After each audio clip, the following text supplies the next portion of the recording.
Happy Thursday, everyone. Welcome back to the channel. I am Mike Odyssey. First thing, I want to thank you for being here today. Today, we're talking about, well, Nintendo pricing, right? We're talking about Nintendo Switch 2. Nintendo Switch is basically set and on its way out. And now we are moving forward with Nintendo Switch and an entire lineup of video games that are on the way. Great games. I'm excited for every one of them, right? They're just Metroid Prime 4 is just a couple of weeks away and so forth. But in this video, I want to pinpoint a little problem. And I know this is subjective based on your personal preference. And off the bat, I want to say everyone is correct in their own opinion because it's an opinion, right? Nobody can disagree with a certain opinion.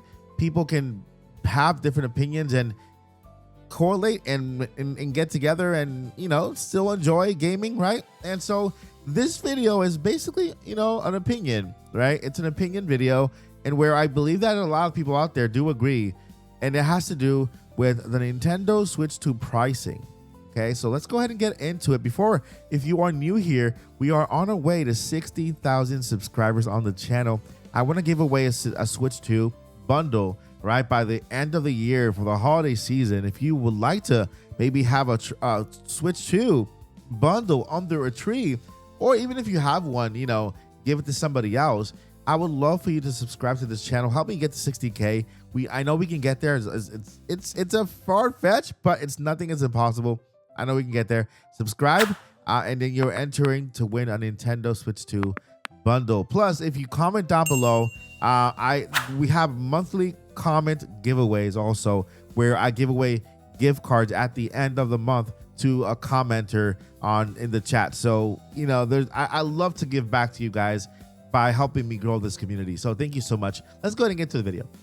All right, so I want to go back to an interview with Doug Bowser towards the end of I would say June, July. This had to do with Mario Kart being $80. I know everyone remembers about the $80 fiasco, drop the price, the you know, all that stuff, the roller coaster of emotions, broken wallets, crying wallets that went on right after Nintendo released or reviewed the Nintendo Switch 2 and the Mario Kart 8 pricing, right? The internet went nuts. It's just insane, right? It wasn't so much about the console itself at $449.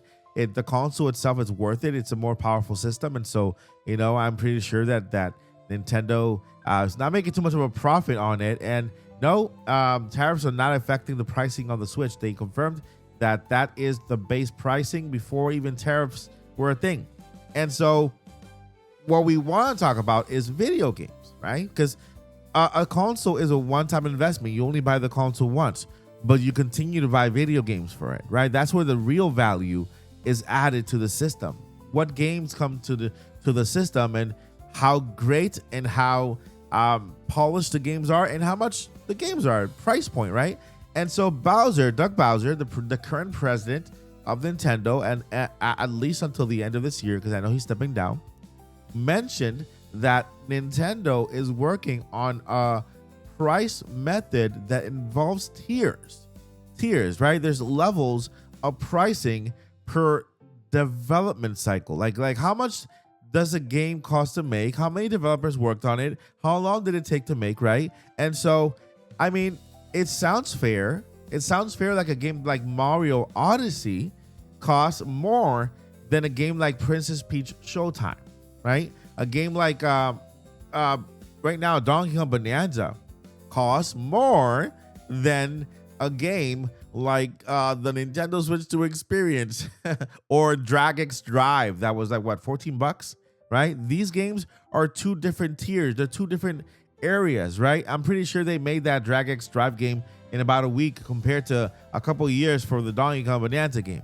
Well, now it looks like Nintendo has broken away from those tiers for seeing games for Nintendo Switch 2, and to me, this is presenting a little problem because there are games that are being announced and they're being priced at prices I don't think they are worth. And maybe they're worth it to you, like I said, It's very base. It's an opinion, and it's subjective depending on your condition and situation.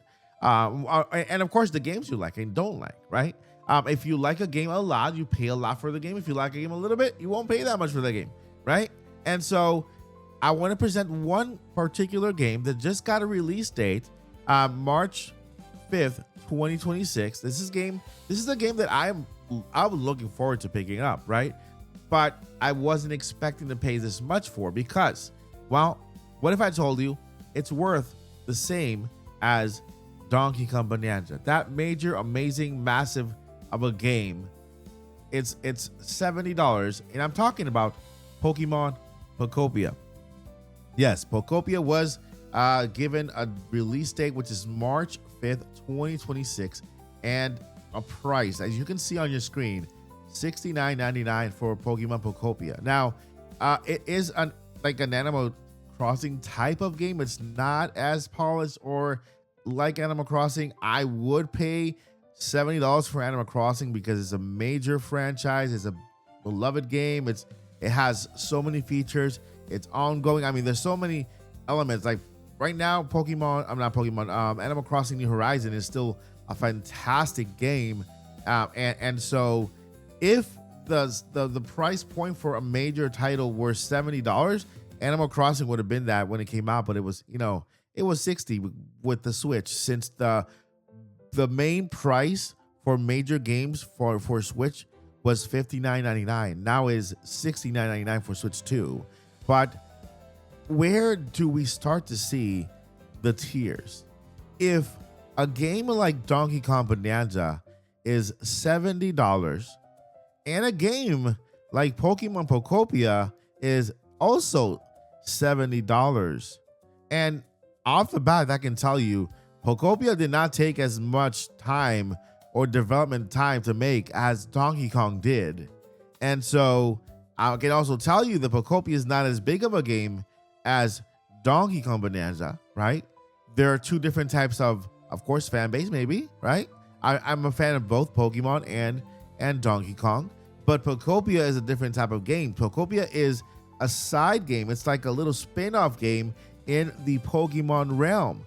I would expect to pay $70 for Pokemon Legends Arizona, but not $70 for Pokemon Pokopia, which is a side game to the mainline Pokemon games. It's a side game. It's like I would not pay $70 for Mario Tennis, if the big giant Mario game, the main Mario, is also $70, right? Where is the tiers here? And I'm not saying this out of just myself. I'm saying it because that's what Nintendo promised.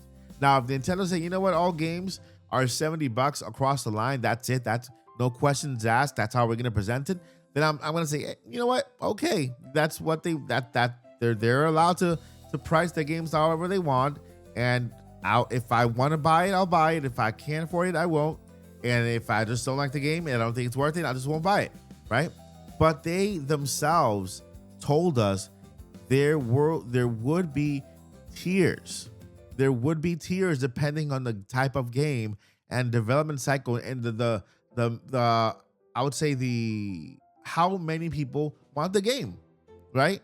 And so $69 for Pokopia, I don't think it's worth it. I think, yeah, the game is great. I'm not taking away anything from the game. It looks very, very fun. But to me, this is more a $49 to $59 game than it is a $70 game. And I think Nintendo is dropping the ball with having so many statements pulled out just to ease the fans. Because at this point, that is what I think they did. They saw the craziness that went on when they announced Mario Kart 8 Deluxe at $80, and they saw how much fans, how unhappy fans were, and they saw all the comments of drop the price. They saw all this stuff going on, and I think they use a band-aid rather than a solution, and they put a statement out there that at the time maybe they wanted to say, okay, we'll work on this later on, but then again forgot about it, and are not looking back, because Pokopia is the type of game that would actually let us know what the tiers are for Nintendo Switch 2. I want to know what your thoughts are. Is this game too pricey? $70 for Pokopia, over Donkey Kong Bonanza, okay, which is crazy. This game is only $10 less than Mario Kart World. Just for perspective, $10 less. My friends, that is the video. I just want to have this discussion with you. I want to see how you guys feel. It's all about you guys. You guys are the fans. You guys are the game purchasers, right? You guys support Nintendo. I want to know how the community feels about this, and we can have this conversation and continue this down below in the comments. All right, friends. Thank you so much for watching. I'll see you guys in the next one. Before I let you go, never give up and journey on. Peace.